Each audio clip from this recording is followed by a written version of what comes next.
Hola a todos. Bienvenidos a nuestra inmersión profunda de esta semana. Prepárense, vamos a sumergirnos en tres conceptos de la ciencia cognitiva. Cognición situada, encarnada y distribuida. El contenido visto durante esta semana nos invita a cuestionar la idea de que nuestra mente funciona como una computadora aislada. Vamos a descubrir cómo nuestro entorno, nuestro cuerpo y nuestras interacciones con otros moldean nuestra forma de pensar. Me parece fascinante cómo estas ideas desafían la visión tradicional de la mente. La cognición situada, por ejemplo, nos muestra que el pensamiento no ocurre en el vacío, sino que está íntimamente ligado al entorno y la actividad que estamos realizando. Es como si estuviéramos constantemente en un diálogo con el mundo que nos rodea. ¿Y cómo redefine esto lo que significa saber algo, no? Buena pregunta. La cognición situada nos dice que el conocimiento no es simplemente un conjunto de datos almacenados en nuestra cabeza. El conocimiento se activa y se cobra sentido en el contexto de una situación específica. O sea que aprender algo no se trata solo de memorizar información, sino de saber cómo usarla en el mundo real, ¿no? Exactamente, piensa en un chef. Ajá, No se trata solo de conocer los ingredientes o las recetas, claro. sino de saber cómo combinarlos, cómo adaptarlos al contexto, cómo reaccionar ante imprevistos en la cocina. Es un conocimiento que se pone en práctica, que se hace en la interacción con el entorno. Me encanta esa idea de que el conocimiento se hace. Y esto me lleva a otra pregunta. Si el entorno es tan importante, ¿qué papel juega nuestro propio cuerpo en la forma en que pensamos? Ahí entra la cognición encarnada, ¿verdad? Sí, la cognición encarnada propone una idea radical. La mente y el cuerpo no son entidades separadas, sino que trabajan juntas en una danza constante. Es decir, que nuestro cuerpo no es solo un transporte para la mente, No, para nada. sino que participa activamente en nuestros procesos de pensamiento. Exactamente. La forma en que percibimos el mundo, cómo nos movemos, cómo interactuamos con nuestro entorno, todo esto influye en cómo pensamos y cómo aprendemos.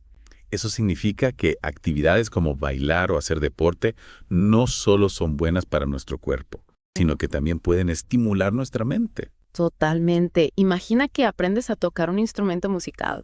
No se trata solo de memorizar notas, sino de coordinar tus movimientos, sentir la vibración del instrumento, escuchar los sonidos que produces. Sí. Es un proceso en el que la mente y el cuerpo están profundamente entrelazados. Qué fascinante. Y esto me hace pensar en cómo la tecnología, como la realidad virtual, podría aprovechar la cognición encarnada para crear experiencias de aprendizaje más inmersivas. Sin duda. La realidad virtual nos permite experimentar el mundo de una forma más física y sensorial, lo cual puede tener un impacto positivo en la forma en que aprendemos y retenemos información. Me emociona pensar en las posibilidades.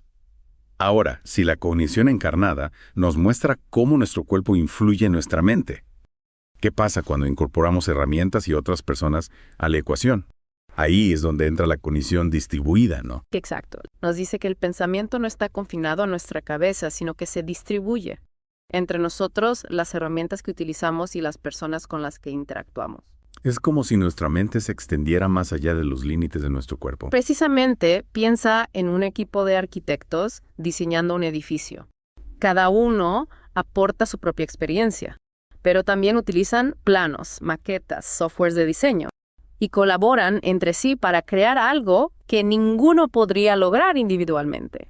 Entonces, la cognición distribuida nos dice que la inteligencia no es solo individual, sino que también puede ser colectiva. Exactamente, y esto tiene implicaciones muy interesantes por la forma en que entendemos el aprendizaje, la colaboración y la innovación. Es increíble cómo estas tres ideas nos obligan a replantearnos la forma en que entendemos la mente. Lo mejor es que esto solo es la punta del iceberg. Tienes toda razón, el contenido visto durante esta semana nos ha dado solo una pequeña muestra del vasto campo de la ciencia cognitiva y de cómo estas ideas están revolucionando la forma en que entendemos el pensamiento humano. Buenísimo. Y lo que me parece aún más fascinante es cómo la cognición distribuida nos hace cuestionar dónde termina nuestra mente y dónde empieza el mundo. ¿Hasta qué punto mis ideas son realmente mías? Esa es una de las grandes preguntas que la cognición distribuida nos plantea.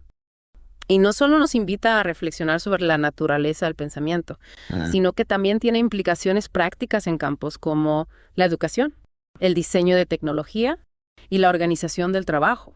El contenido visto durante esta semana, abordaba, por ejemplo, cómo la cognición distribuida está cambiando la forma en que diseñamos interfaces de usuario. En lugar de pensar solo en la interacción entre una persona y una pantalla, se trata de diseñar sistemas que integren a las personas la información y el entorno de forma más natural. Piensa en las plataformas de trabajo colaborativo en línea. No se trata solo de compartir archivos, sino de crear un espacio donde las personas puedan interactuar, compartir ideas y construir conocimiento de forma conjunta. Y eso me recuerda a la cognición situada. La idea de que el conocimiento no es algo que simplemente poseemos, sino algo que hacemos en un contexto específico.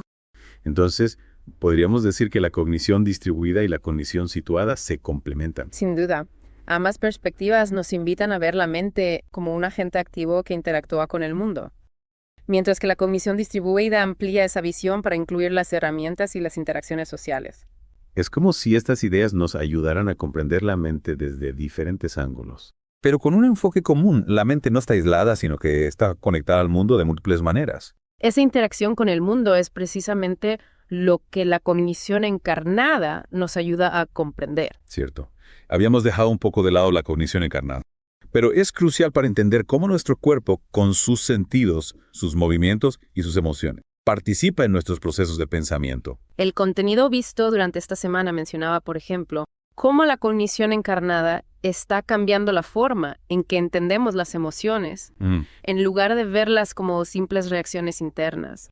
Se las empieza a comprender como procesos que involucran al cuerpo y al entorno. ¿Podrías darnos un ejemplo de cómo el cuerpo participa en nuestras emociones? Claro, piensa en la sensación de miedo. No se trata solo de un pensamiento o una idea en tu cabeza. Ajá. Tu cuerpo reacciona. Tu corazón late más rápido. Es una respuesta fisiológica que se integra con tu percepción del entorno y con tu experiencia previa para generar la emoción del miedo. Es que las emociones no son solo mentales, No, sino que tienen una base física y contextual. Y esto también debe tener implicaciones en la forma en que abordamos la salud mental, ¿verdad? totalmente. La cognición encarnada nos invita a considerar el cuerpo en el tratamiento de trastornos emocionales.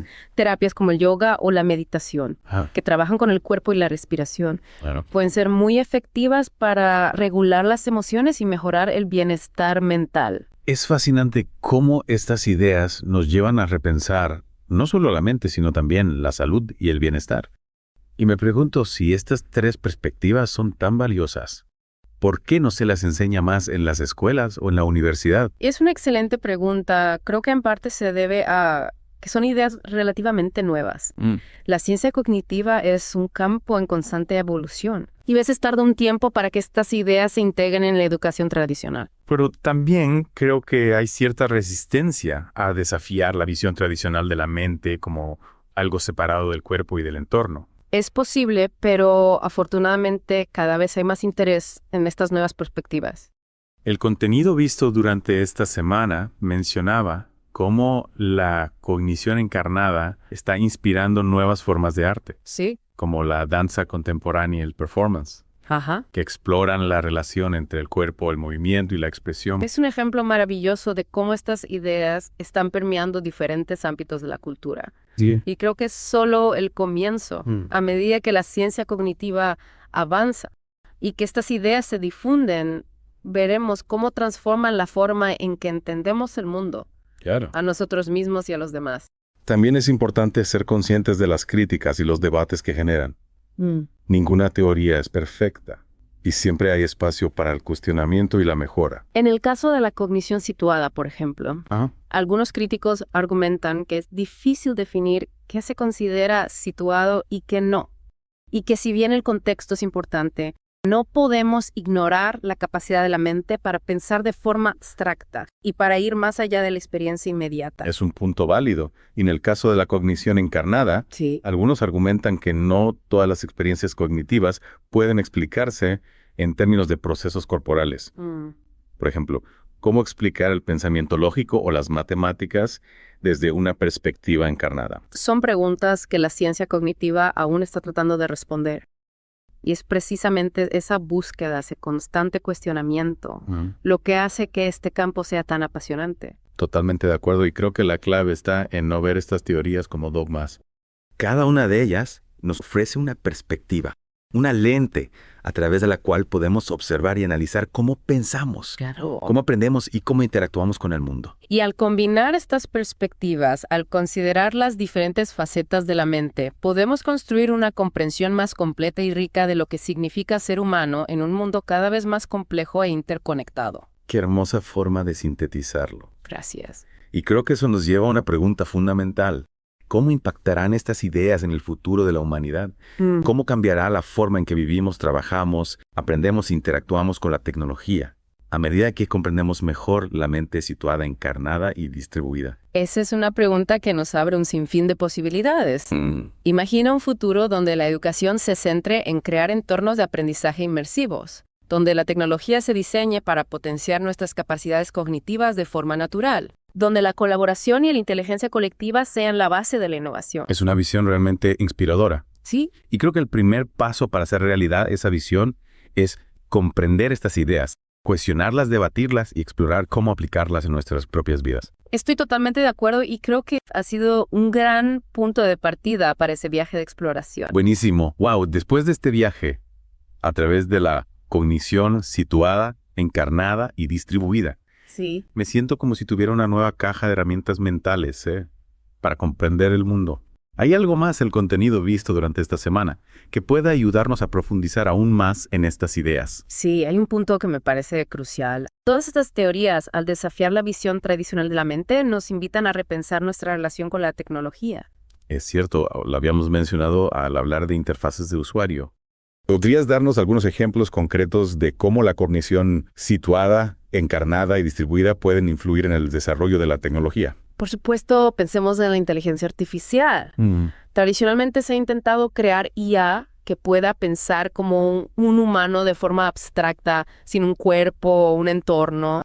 Pero la cognición encarnada sugiere que para que la IA sea realmente inteligente, necesita interactuar con el mundo físico de una forma similar a como lo hacemos nosotros. Eso significa que los robots del futuro no solo serán cerebros en una caja, sino que tendrán cuerpos que les permitan experimentar el mundo a través de los sentidos, el movimiento y la interacción.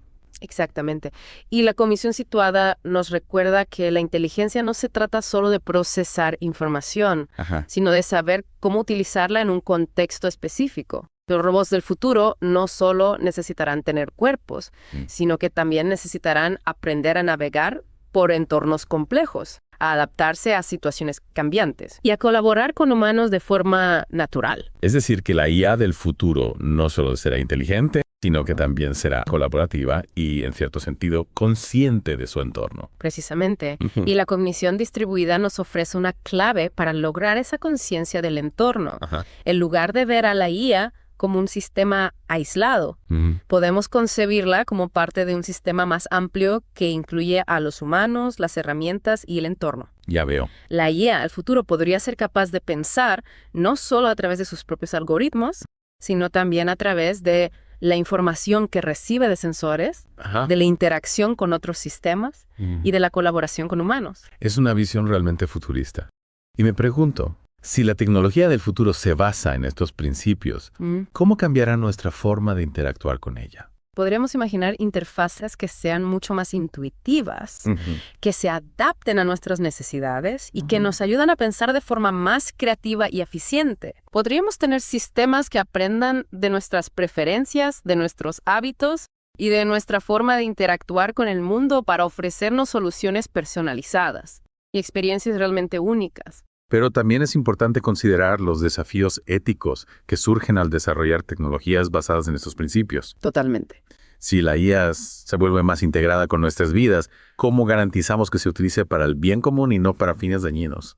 Esa es una pregunta crucial y creo que la respuesta está en un enfoque multidisciplinario que involucre no solo a científicos e ingenieros, sino también a filósofos, éticos, sociólogos y a la sociedad en general. Necesitamos un diálogo abierto y constante sobre las implicaciones de estas tecnologías para la humanidad y para el futuro del planeta. Hemos aprendido que la mente no es un ente aislado, Sino que se extiende al mundo a través del cuerpo, las herramientas y las interacciones sociales. Y que al comprender la mente situada, encarnada y distribuida, podemos no solo desarrollar tecnologías más inteligentes, sino también crear un futuro más humano, más justo y más sostenible. Esa es una excelente síntesis. Genial. Me gustaría dejar a nuestros oyentes con una pregunta para reflexionar. Si la mente se extiende al mundo, ¿dónde termina realmente el yo? ¿Y dónde comienza el otro? ¿Cuáles son las implicaciones de esta visión para nuestra comprensión de la identidad, la responsabilidad y la ética en un mundo cada vez más interconectado? Una pregunta profunda que nos invita a seguir explorando estas ideas y sus implicaciones. Muchas gracias por acompañarnos en este fascinante viaje a través de la ciencia cognitiva. Hasta la próxima.